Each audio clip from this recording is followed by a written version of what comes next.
இருக்கக்கூடிய அரசு சோபா கட்டல அரசுன்னு பாத்தீங்கன்னா உதயநிதியானவர் சொல்லியிருக்காரு இல்லையா, அது எந்த அளவுக்கு நம்புறீங்க?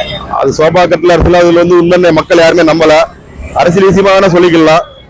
ஆமா, பொதுவா மக்கள் மத்தியில இந்த சோபா கட்டல அரசு 1% கூட ஏற்படல. எல்லாருமே தாமாக முன் வந்துதான் தாவேக்கு போறாங்க. மாற்றங்கள் வேண்டும் மக்கள் பாத்தீங்கன்னா அனைவரும் விஜயன் ஓட்டு போட்டாங்க. இப்ப அந்த மாற்றங்களை எந்த மூலமா எந்த விஷயத்துல மாற்றங்கள் வந்திருக்கு? மக்கள் முதல்ல ஓட்டு போட்டது பாதுகாப்பு. மக்கள் எங்க போனாலும் பெண்களோ அல்லது வெளியில போயிட்டு வந்த பெரியவர்களோ வீட்டுல பாதுகாப்புக்காக விஜய நம்பினாங்க. ரெண்டாவது ஒரு கல்வியில ஃப்ரீ பண்ணி விடுவாரு. ஊழல், கார்பரேஷன் ஊழல், இது மாதிரி நம்ம வீட்டுக்கு பட்டா, ஒரு குடிநீர், ஒரு வீடு அப்ரூவ்டு, இது எல்லாமே ஒரு ஊழல் இல்லாத அரசு அமையணும்னு எதிர்பார்க்கறாங்க. அதுக்குதான் விஜய மாற்ற சொல்லியிருக்காங்க. இது வரைக்கும் அவருடைய ஆட்சி நல்லா தான் போய்கிட்டு இருக்கு. என்னென்ன விஷயத்துல அதிமுக திமுக இல்லாத ஒரு டிவிக்கு மாற்றங்கள் இருக்குன்னு நினைக்கிறேன். வந்தோடனே நேற்று வெள்ளரிக்கை விட்டாங்க. அதுவே ஒரு பெரிய மாற்றம் தான். இது ரொம்ப நாளா கேட்டுட்டு இருந்தாங்க வெள்ளரிக்கை. இப்பதான் நேற்று ஒரு அறிக்கை வந்து மக்கள் ஓரளவுக்கு புரிஞ்சுக்கிறாங்க.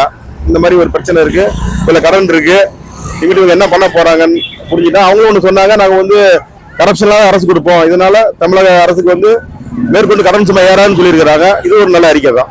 அண்ணாமலை அவர்கள் புதுசா கட்சி ஆரம்பிக்க போறாங்க இல்லையா, அந்த கட்சி ஆரம்பிக்கும் போது நிறைய பேர் விமர்சனம் பண்றாங்க.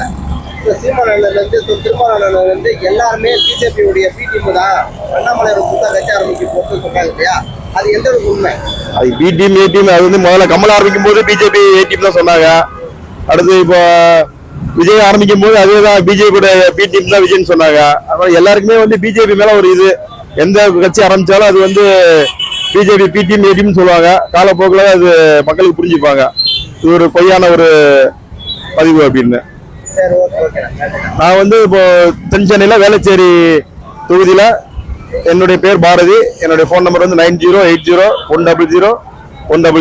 இங்க இருக்கக்கூடிய வீதி லீடர்ஸ், அண்ணாமலையை நம்பி வரக்கூடிய பொதுமக்கள் அனைவரும் அண்ணாமலை இயக்கத்தில் சேருங்க. எது இருந்தாலும் இந்த நம்பருக்கு தொடர்பு கொள்ளுங்க. நன்றி, வணக்கம்.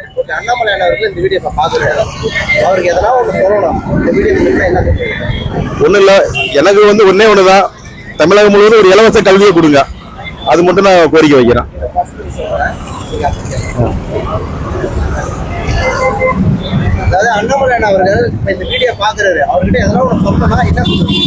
தமிழகம் முழுவதும் அனைவருக்கும் ஒரே சமமான கல்வி, இலவச கல்வியை கொடுங்க. இதுதான் முக்கிய கோரிக்கை. இப்ப மக்கள் இந்த கோரிக்கை தான் எல்லாம் எதிர்பார்க்கறாங்க. இந்த கல்வி கோரிக்கை வச்சுன்னா ஒரு குடும்பத்துல வருஷத்துக்கு பல லட்சம் ரூபாய் கண்டிப்பா மிச்சமாகும். அவங்களுடைய குடும்ப நிதி சுமை கட்டுக்குள்ள இருக்கும். இந்த இடம் தென் சென்னை வேளச்சேரி தொகுதி, தரமணி பகுதி. என்னுடைய பேர் பாரதி. என்னுடைய போன் நம்பர் 9080100100. வீதி லீடர் இயக்கத்தில் சேர்வதற்கு மேற்கொண்டு தேவையான என்ன மக்கள் தொடர்பு கொள்ளலாம். நன்றி, வணக்கம்.